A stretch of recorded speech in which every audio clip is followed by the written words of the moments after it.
Are you sure that the gay girl in Damascus actually exists? Well, I couldn't tell you that for sure.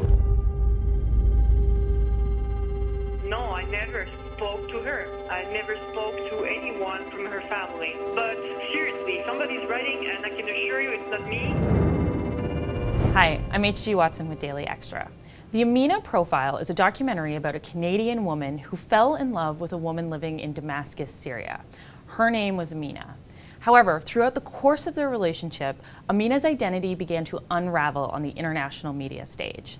Today, I'm joined by the director of the Amina Profile, Sophie Deraspe, and the subject of the film, Sandra Bagaria. This discussion does include plot points of the film. So the first question I actually wanted to ask is, I understand that you were friends sort of even before everything that set the events of the film in motion. At what point for you did you start saying, okay, this is a story that I want to tell? Well, when Amina was kidnapped, and then this woman from London, Jelena Licic, called The Guardian, saying that this picture that you're publishing of that Amina woman, that gay girl in Damascus, is a picture of me and I have nothing to do with that story. Then it felt as if we were into a world that wasn't clear, and Sandra was called by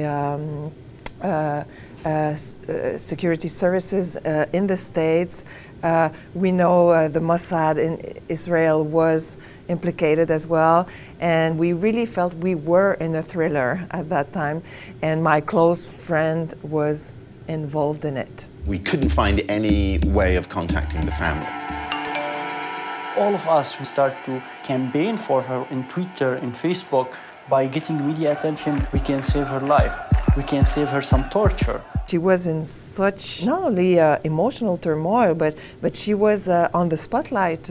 She was at work. Media would call you. You had to leave work for a couple of days, and they were waiting for you when you got home. And since she was Amina's girlfriend, she's the one who could tell the world, okay, she's not this picture, but who is she?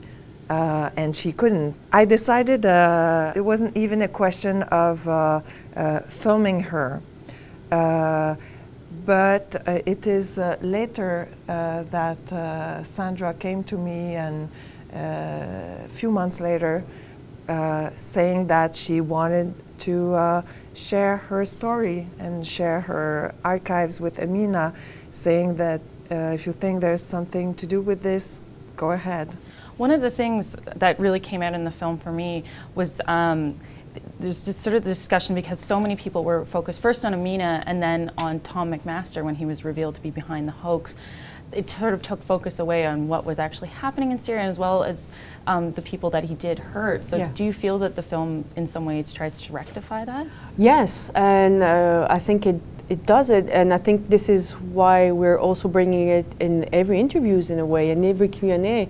It's one of the most harmful thing he did, because it's very paradoxical in a way. You have him wanting to put the spotlight on Syria by creating Amina, or actually talking about Syria, but at the end not acknowledging that he has hurt a lot of people, that a lot of credibility for activists, and also being gay is not easy, and even more being gay in Middle East. So having to step out, this is the part where I feel the most upset about, and we wanted to make sure that Syrian people were heard, and that it's not all news, it's still news, and you know, there's still Syrian being dying every day, and he didn't quite understand the impact.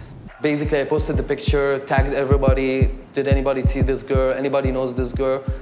I came back empty-handed. No one could find out who she was, and that made me go, this is something was wrong here. I'm talking to her girlfriend. Her girlfriend is real. There's no way that this is fake. The last thing I wanted on my conscience was wasting days or weeks debating her existence while she might have been in a jail somewhere. Towards the end of the film, you go and you actually confront Tom.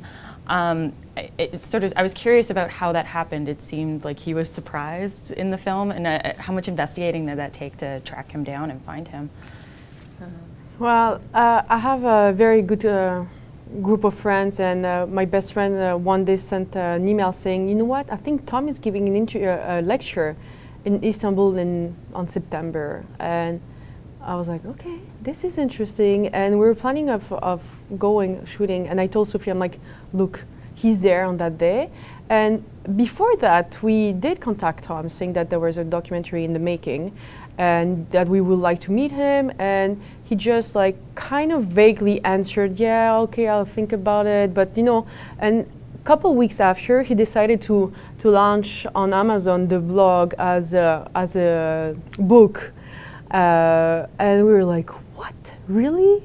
He's still trying to make money out of it? And we understood that we were being very polite. We decided not to be polite anymore and take that day as a perfect meeting day to surprise him, but also for me to get back control on the situation that I lost a couple years before, control over. And so it was planned, but we never expected it to happen this way. Like we had no idea, because we were arriving in Istanbul the day before. We didn't sleep for a couple of days before. I was super nervous. Yeah, I was super stressed. She was stressed. We were like really in that very edgy vibe, energy, and so he was surprised, and that felt very good because he was not expecting it. But we wanted to show him, and I wanted to show him, look, there's not only you playing. Now it's like I'm taking back control on that story, and I'm deciding when it needs to happen, and this is happening right now. Great, thank you so much for joining us today. Thank you for your questions. Seriously, somebody's writing, and I can assure you it's not me.